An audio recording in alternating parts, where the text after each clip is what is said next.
Nous accueillons le docteur Greenblatt qui officie à Necker, centre de référence constitutif de l'hypertension pulmonaire de l'enfant, et qui va nous faire un point d'information pratique pour la génétique de l'HTAP, mais en particulier chez l'enfant.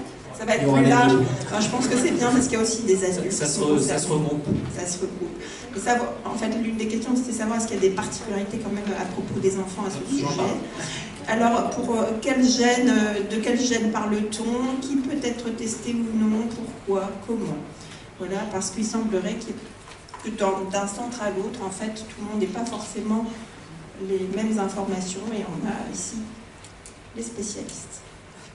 Alors, bonjour, donc effectivement je suis Julien Greenblatt, je suis en 3e année de thèse d'université au laboratoire U999 qui est dirigé par le professeur Imbert. Et avant de commencer, je tiens à vous dire que c'est un immense plaisir d'être ici, parce que pour les études de médecine parfois c'est un peu long et on oublie un peu pourquoi on a fait ça, et être devant vous ici c'est vraiment très plaisant. En tout cas je parle pour moi, mais je pense que pour tous mes collègues médecins aussi, donc merci beaucoup de m'avoir convié à présenter. Donc sur un point information sur la génétique de l'hypertension artérielle pulmonaire. Effectivement, à la fin de la présentation, je vais vous parler un peu de la pédiatrie, mais vous allez voir que ça se regroupe un petit peu. Alors, je n'ai pas de conflit d'intérêt à déclarer. Ce que je vous propose, c'est qu'on va d'abord voir quelques définitions, notamment quels sont les modes de transmission dans l'hypertension artérielle pulmonaire, quels tests génétiques on pratique et comment on les interprète. Et ensuite, je vais vous faire, ça va être un peu catalogue des gènes de l'HTAP et des différentes présentations cliniques, et enfin quelques spécificités pédiatriques. Alors, simplement pour spécifier, vous avez vu cette classification. Moi, je vais vous parler de l'hypertension artérielle pulmonaire, HTAP, groupe 1. Voilà. Tous les gènes dont je vais vous parler, on ne va pas rentrer dans trop de détails, mais là, ces gènes-là sont dans le groupe 1, HTAP. Donc, alors, un peu de basique. L'ADN est présent dans le noyau de nos cellules sous forme de chromosomes, et si on n'a pas de maladie génétique, d'anomalie du nombre de chromosomes, on a tous et toutes 23 paires de chromosomes, donc 46 chromosomes, et il y a les chromosomes sexuels ici qui sont X et Y pour les hommes et XX pour les femmes. Et je passe de l'autre côté. Un chromosome c'est divisé comme ça, avec un bras qu'on appelle bras P pour petite, qui est le petit bras, un centromère et un bras long.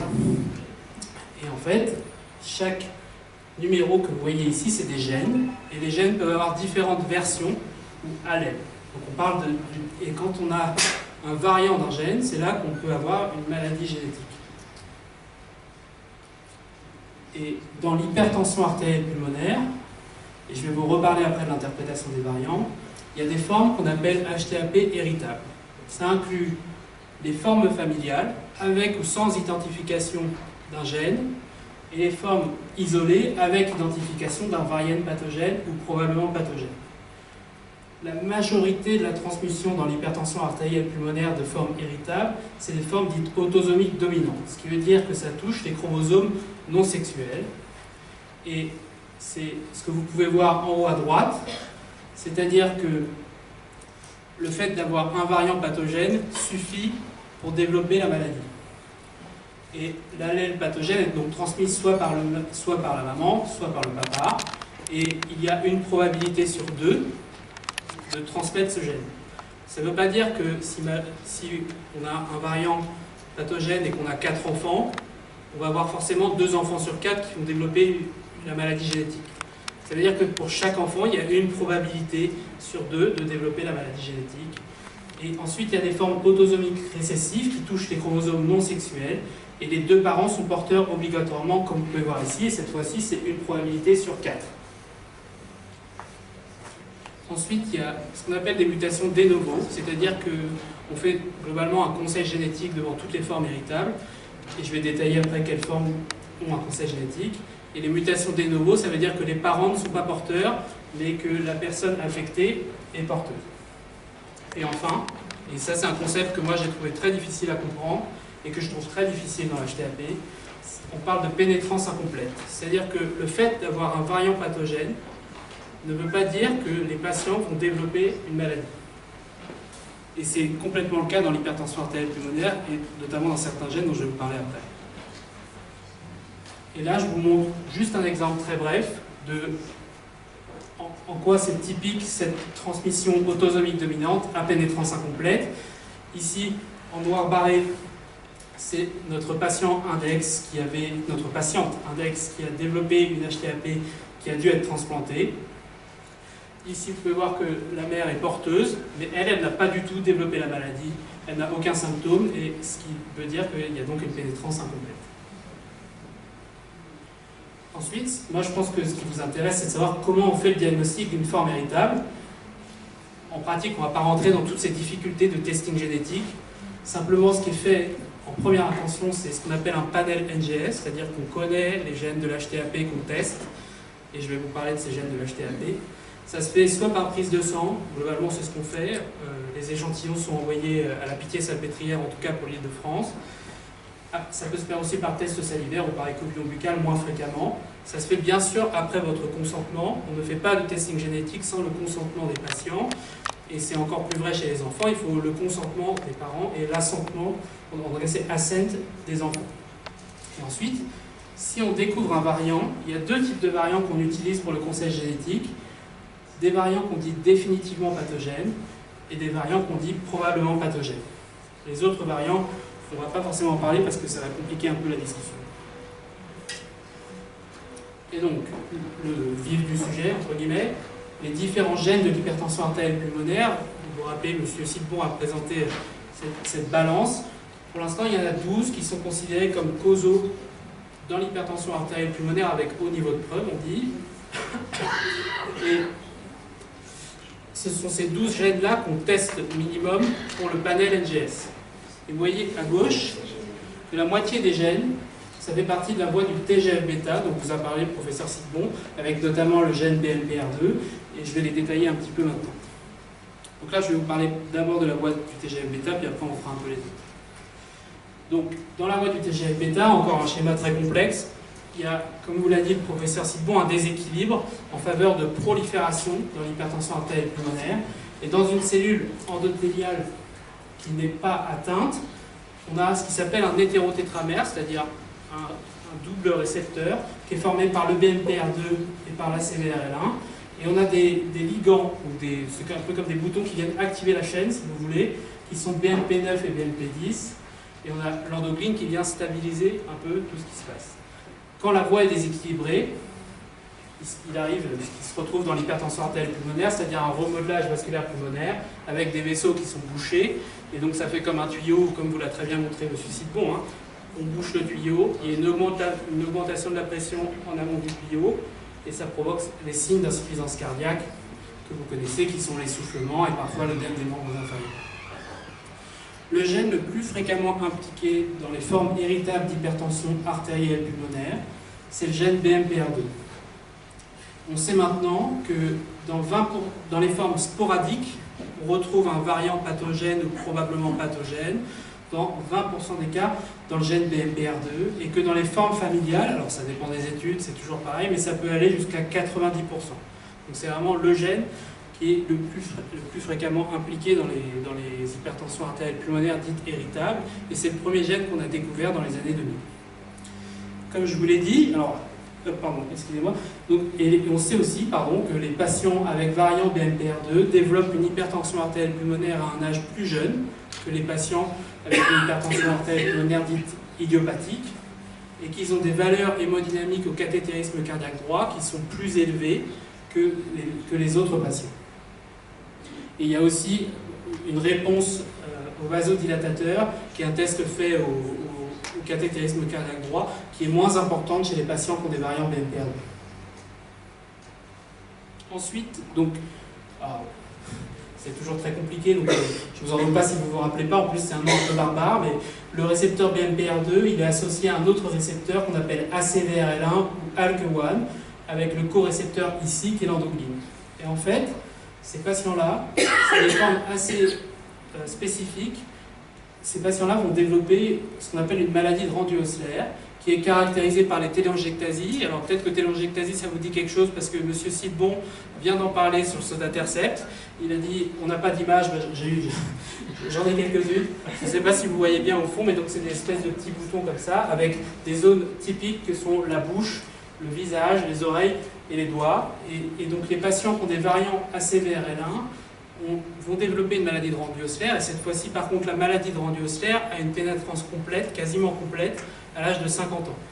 Mais ce n'est pas le cas pour l'HTAP, c'est ça qui est un peu difficile. Et donc vous voyez ici, alors les variants ACVRL1, les patients qui ont des variants ACVRL1 développent une HTAP plus précocement, et simplement ces arbres-là, c'est pour vous montrer déjà à quel point c'est difficile de discuter de génétique, et le concept de pénétrance complète et incomplète. Vous regardez ici, en gris, c'est les patients qui ont un variant ACVRL1. Ils ont développé une maladie de rendu ossellaire, mais ils n'ont pas développé d'HTAP. Et ici, la patiente qui a malheureusement développé à la fois une hypertension artérielle pulmonaire et un rendu ossellaire. Et donc vous avez vraiment tout le contexte, tout le concept de pénétrance incomplète et de transmission autosomique dominante. Ensuite, entre les deux, il y a des ligands, comme je vous ai dit, des boutons qui viennent activer la chaîne, qui sont BMP9 et BMP10. Et on a montré récemment que les patients qui avaient des variants BMP9 pouvaient, dans de rares cas, s'ils développent la maladie, présenter une maladie de rendu ossellaire, mais dans la majorité des cas, ils vont plutôt développer une hypertension artérielle pulmonaire. Donc maintenant, je vous ai fait la voie du TGF-bêta, je vais vous parler brièvement des facteurs de transcription, qui sont ici, qui sont en fait des gènes du développement. On a parlé tout à l'heure, monsieur a posé une question sur TBX4, on va en parler brièvement. Donc TBX4, c'est un gène qui joue un rôle dans le développement des voies respiratoires hautes, et on sait que les patients maintenant, en plus, peuvent développer une hypertension artérielle pulmonaire, mais ont aussi des malformations qui peuvent être bronchiques, ce qui fait qu'on a une difficulté de classification chez ces patients, puisque, comme vous vous rappelez la présentation précédente, ça peut aussi être des formes dites du groupe 3, donc hypertension pulmonaire associée aux maladies pulmonaires à proprement parler. Et en plus de ça, les patients qui ont des variantes TBX4 peuvent aussi présenter des malformations orthopédiques qui touchent les bassins, les genoux et les pieds. Donc il y a un suivi orthopédique chez ces patients qui est fait de manière chronique.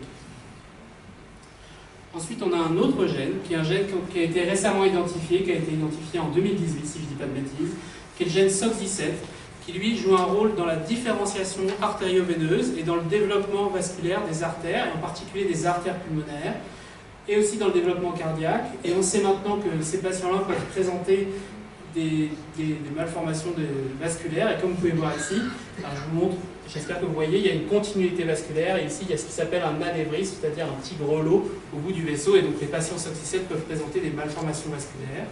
Et en plus de ça, on sait que les patients qui ont des variants SOX17, maintenant c'est quelque chose qui vient d'être publié par l'équipe, peuvent présenter ont plus souvent des cardiopathies congénitales associées à l'hypertension artérielle pulmonaire, et que les patients qui ont des cardiopathies congénitales et une HTAP vont développer la maladie plus jeune que ceux qui n'ont pas de cardiopathie congénitale dans le gène SOX17. Enfin, EIF2AK4, c'est une forme très rare, et c'est la seule, en tout cas la seule forme connue à l'heure actuelle, qui est une forme dite à transmission autosomique récessive. C'est-à-dire, et alors promis, j'espère, mais normalement c'est le dernier arbre généalogique, parce que vous allez dire il était tué avec tous ces arbres là, c'est bon.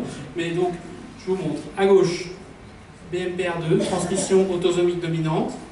Ici, transmission autosomique récessive à droite, EIF2AK4, ce qui veut dire que forcément les deux parents sont dits porteurs, hétérozygotes, mais eux n'ont pas la maladie.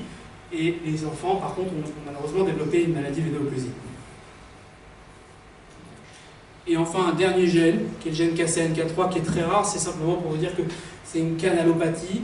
Dans le laboratoire, on a le docteur Fabrice Antini, qui est un chercheur, qui travaille beaucoup sur ces gènes, sur les canalopathies associées à l'HTAP. Et on sait maintenant, grâce à ses travaux notamment, que KCNK3 joue un rôle dans le remodelage vasculaire pulmonaire qui est anormal dans les formes d'hypertension artérielle pulmonaire. Et enfin, alors, quelques spécificités pédiatriques. Il y a une première spécificité qui est quand même très importante. Comme vous l'a dit M. Silbon, et comme je vous le remontre, chez l'adulte, la principale cause d'hypertension pulmonaire, donc on est dans les 5 groupes, hein, c'est les cardiopathies gauches. Et l'HTAP qui est là, c'est des formes très rares. Et chez l'enfant, en fait, alors c'est évidemment une maladie très rare, c'est une maladie même beaucoup plus rare encore, mais on voit que les deux groupes principaux, c'est des hypertensions artérielles pulmonaires et les hypertensions pulmonaires associées aux pathologies pulmonaires dont vous a parlé la présentatrice précédente.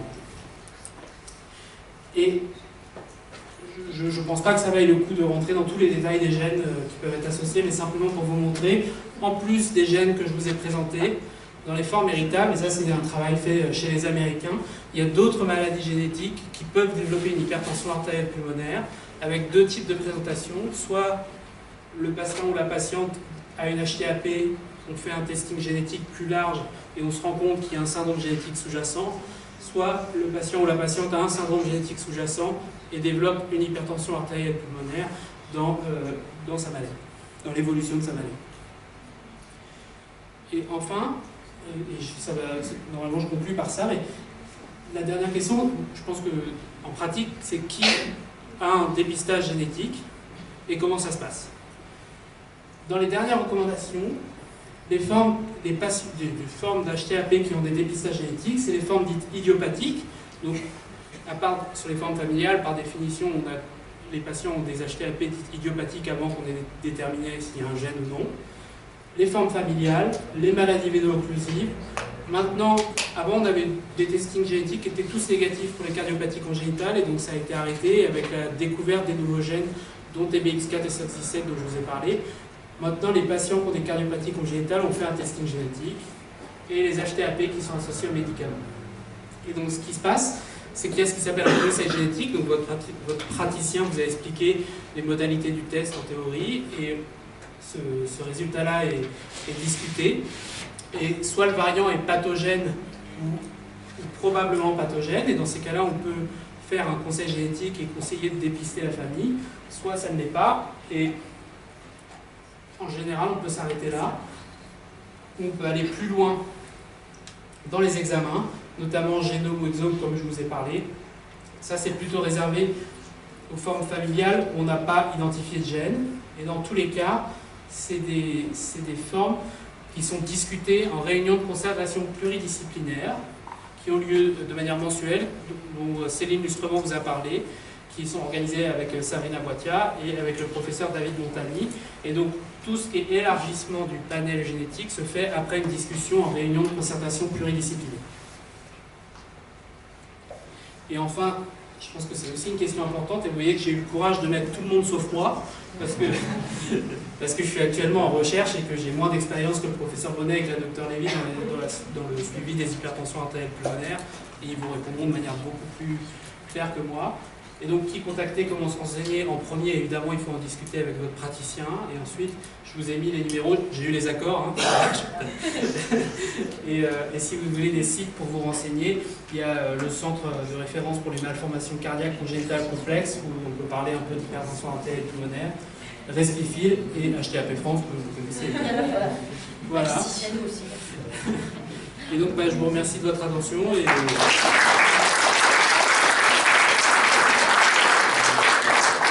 Est-ce qu'il y a des questions?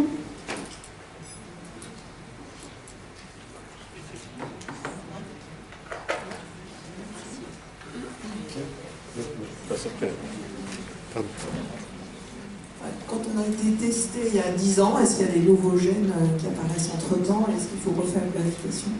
Eh bien, c'est une super question. La réponse est oui.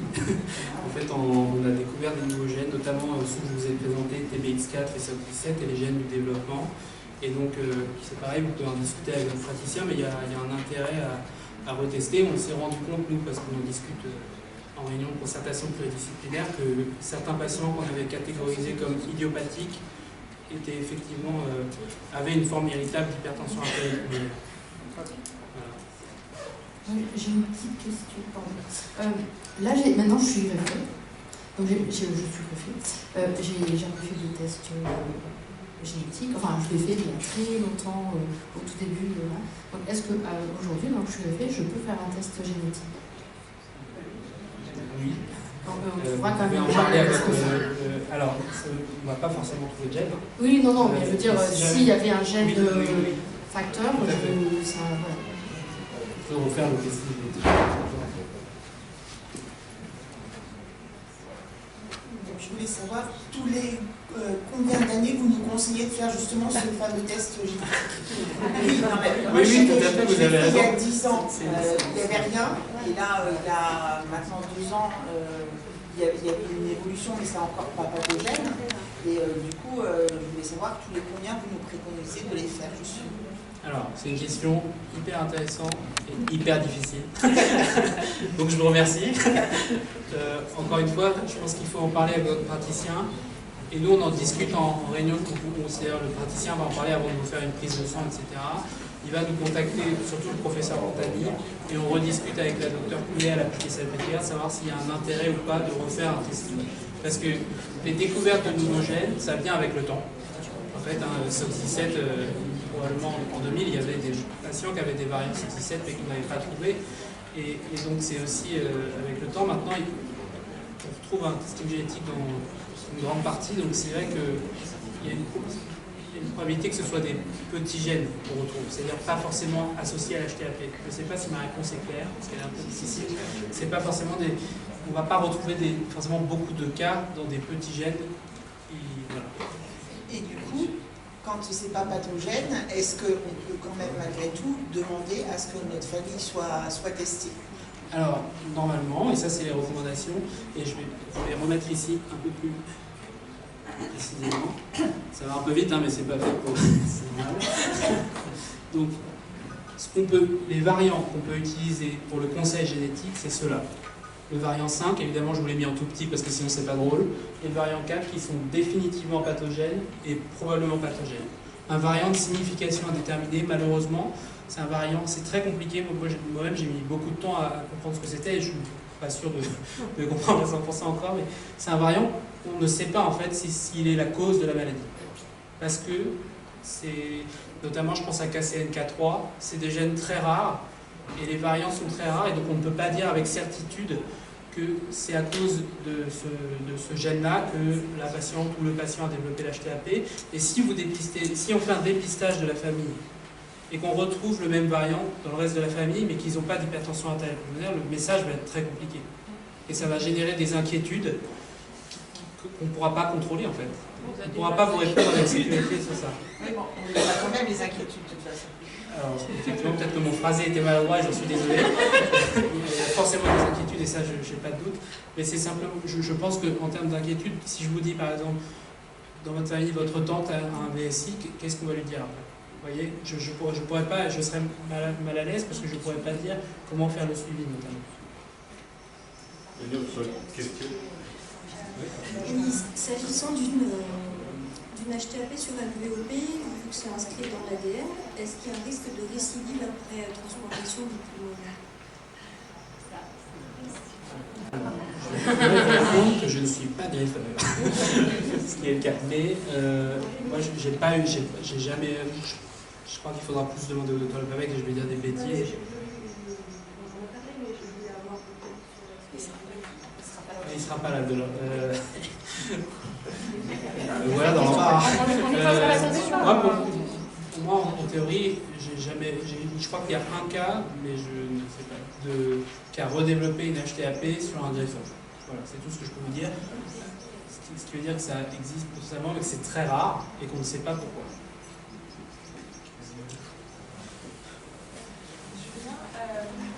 Quand on parlait de retester au niveau génétique les patients, est-ce qu'en génétique, ils gardent les prélèvements sanguins? Parce qu'au fil des années et des connaissances, le panel de gènes à tester évolue, comme tu nous l'as très bien expliqué.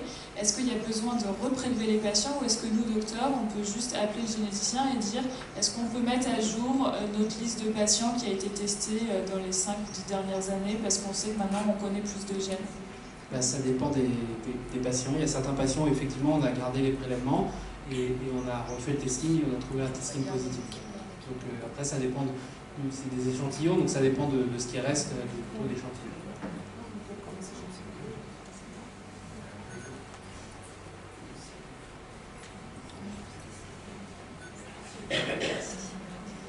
Dans le cas d'une personne porteuse du gène BMPR2, est-ce qu'il existe des chiffres sur les possibilités de développer la maladie? Alors oui, je les ai pas mis. Parce que alors, mais c'est un travail qui vient d'être fait.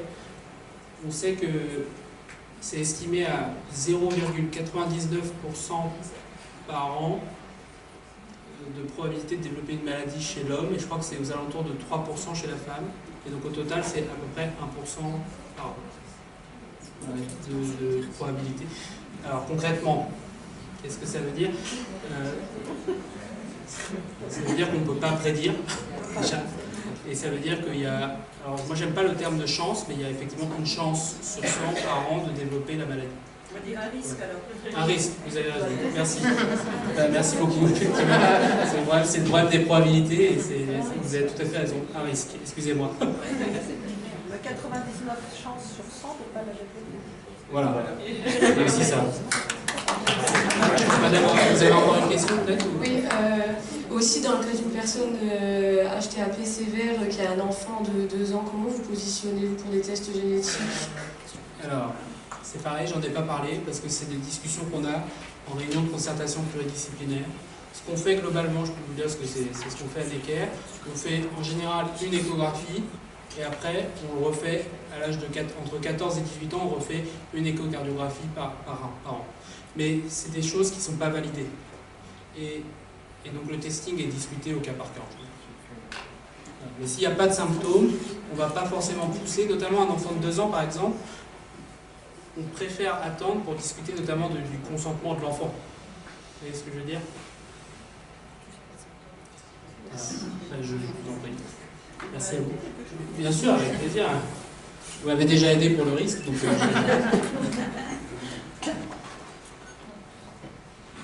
À moins que je me trompe, vous nous avez expliqué il y a quelques années qu'on ne fait pas de testing chez les enfants qui sont asymptomatiques parce que justement il n'y a pas de traitement préventif de l'HTAP. Je ne sais pas qui a posé la question, mais voilà, j'ai le temps de regarder quand je le réponds. Mais c'est pas une erreur ce que je raconte. Hein. Non, c'est tout à fait vrai. Ce que je vous dis, c'est qu'on en discute en fait.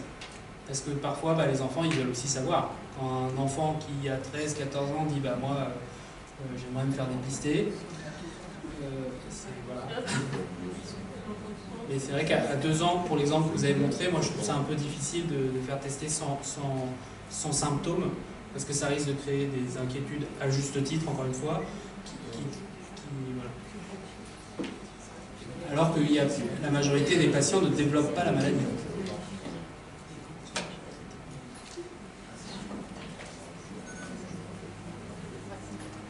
Merci beaucoup. Bon, merci beaucoup.